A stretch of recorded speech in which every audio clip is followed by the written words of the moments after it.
sí ayé. Aya mímọ́ Maria,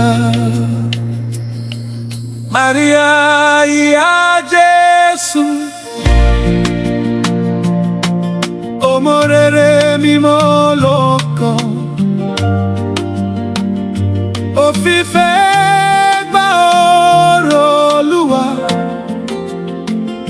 gbogbo ayé ń bùkún lílẹ̀ rẹ̀.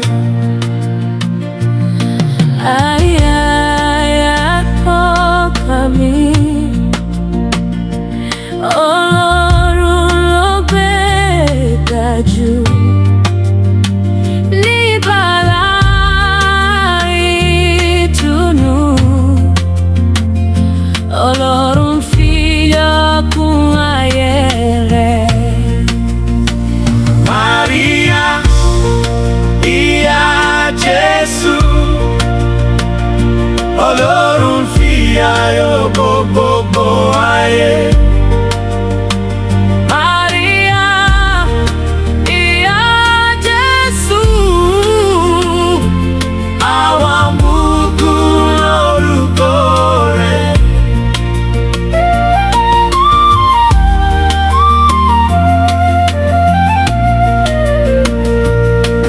Nígbà tí Kristi wáyé, ó fi ìmọ̀ ṣọ̀kan wá. Ìfẹ́ tọkọ rẹ̀ ń bá mi lára. Maria, ìyá mímọ́, àwa ń gbàlejò. ọmọ tayọ̀ ńlá láyé. Kristi ni olùgbàlà wa. Maria, ìyá mímọ́, àwa ń fi ẹsẹ̀ rẹ̀. Ó fi ìrora àgbáyọ̀, ó fi ìtùnú gbogbo ayé. Maria, ìyá mímọ́,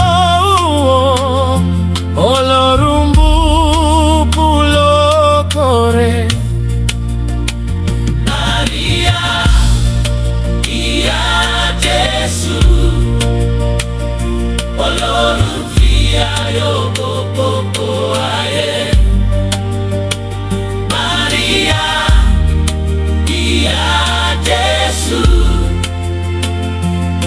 àwa ń bùkún orúkọ rẹ̀.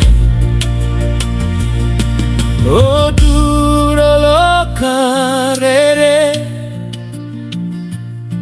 nígbà tí gbogbo ayé yànjú.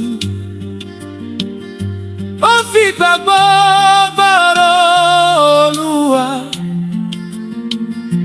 àwa ń kọ̀wé ìlọ́kàn wa.